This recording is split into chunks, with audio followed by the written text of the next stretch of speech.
तर नमस्कार मित्रांनो, आजचा ब्लॉग खूप खास आहे ना, कारण आज आपण आपल्या रिक्षाने तब्बल 350 किलोमीटरचा प्रवास करणार आहोत श्री क्षेत्र कानिपनाथ महाराज दर्शन आणि बडे बाबा मच्छिंद्रनाथ महाराजांच्या दर्शनाला.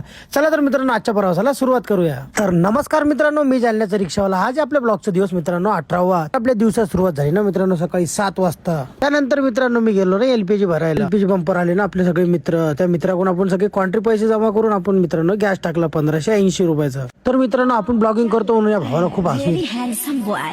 त्यानंतर आपण आपल्या रिक्षावाल्या भावाला घेऊन निघालो ना मित्रांनो आंबडकडे. साधारण 10 किलोमीटर पुढे गेल्यानंतर आपल्याला एक शाळेत पैपे जाणारा मुलगा भेटला ना मित्रांनो.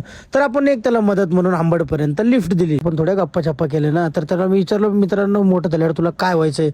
तर ते आपल्याला बोलला मी जज होणार आहे. तर मित्रांनो मी त्याला म्हणलो की माझ्या गाडीवर जे 31,000च्या पावत्या आहे पोलिसवाल्यांनी फाईन मारलेली ती तू क्लिअर करून देशील का? तर ते भाऊ खूप हसायला लागला. त्यानंतर आपण 1 तासाचा प्रवास करून आलो ना पाचोडला. पाचोडला आपण नाश्ता वगैरे ना काकाला ओके म्हणून निघालो मित्रांनो चहा प्यायला. नंतर मित्रांनो पैठणच्या रस्त्याला लागलो होतो. ते आकाश भाऊ असे खतरनाक स्टाईल मध्ये उतरले खाली आणि भाऊ काय म्हणायला लागले मित्र, 200 रुपये देणार आहे. पळून चाललो का आम्ही?